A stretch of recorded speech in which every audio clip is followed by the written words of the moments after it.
what is the art to like just creating like consistently and for like for a long period of time? Because I've had periods of time where I just feel like my creativity is kind of zapped or zonked out, if that makes sense. Miles Davis made 50 records, and the Rolling Stones, I think, have made 50 as well. Half of the Rolling Stones records are below average, right? I am going to have a blog post tomorrow on my blog.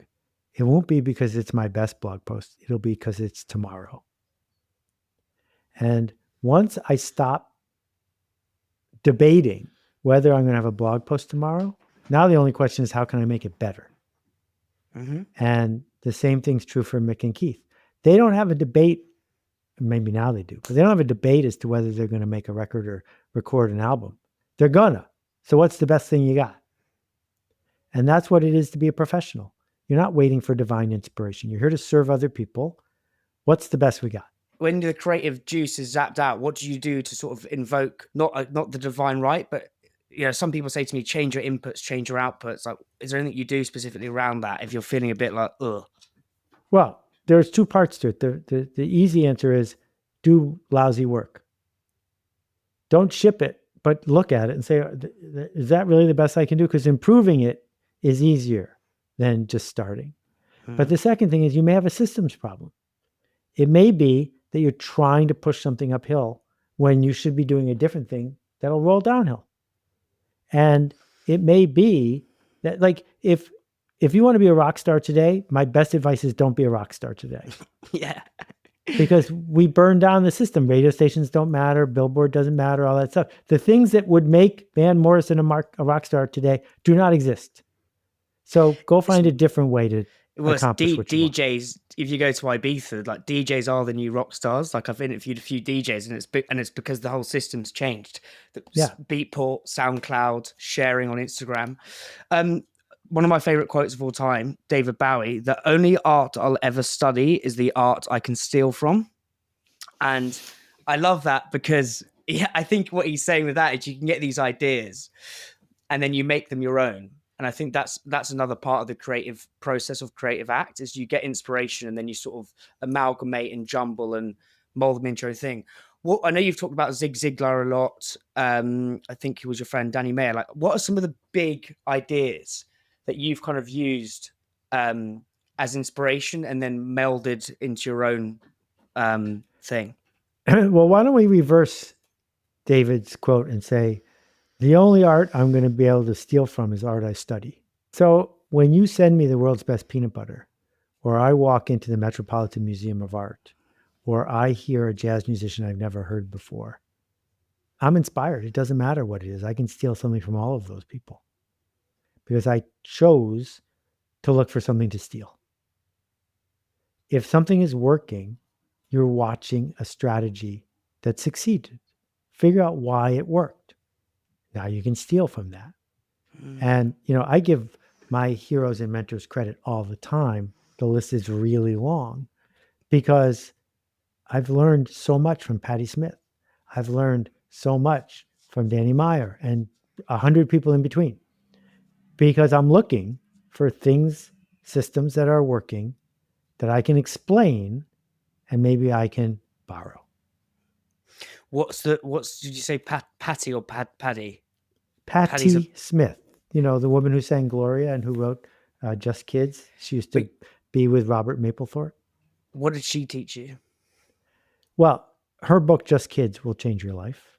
The audiobook is magnificent. And I learned about soul and poetry and the liminal state between here and there. I learned about heartbreak and magic and showing up when you have no right to show up. She has lived an unapologetic life of an artist for a very long time. What did you find hard about originally about showing up without having the right to show up before? Because I'm a fraud. I have no proof that my next idea is legit. It's new.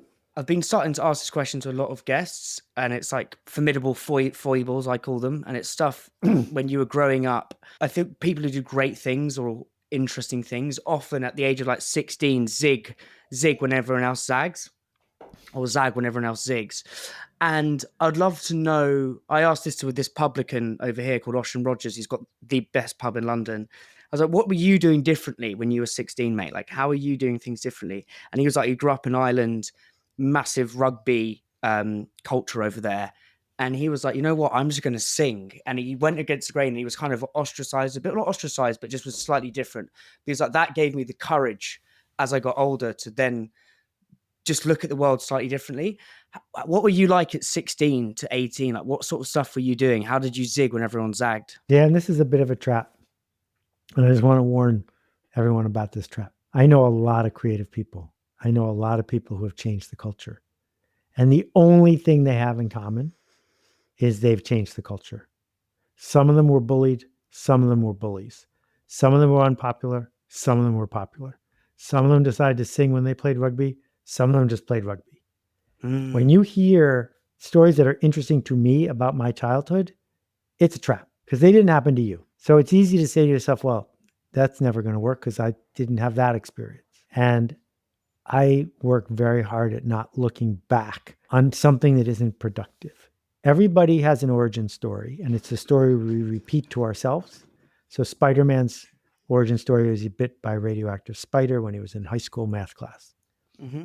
If your origin story is, there it goes again, people are always ignoring me, there's your origin story, there it goes again, I always blow my chance. Well, don't be surprised if you do it again. Go build an origin story that's just as true as the other one, where when you get in a jam, you tell yourself the story of that time you were 12 that you were in a jam and you figured it out. That's the secret. Find a productive origin story. Don't worry about other people's origin story. Find a productive origin story. What did Ziglar teach you? You could boil it down into a couple of sentences. You can get everything in life you want if you'll just help enough other people get what they want. Don't be a wandering generality, be a meaningful specific. They're called stoplights, but they should be called go lights because if they're not there, the traffic stops. Espressos is sponsored by supply chain software gurus Unleashed. It talks to your e-com and accounting software. It's helped Islands cut admin time in half, get granular clarity on your margins, know where your stock is, don't miss availability. Brands like Candy Kittens, Tiny Rebel, and Trip all use Unleashed, and so should you.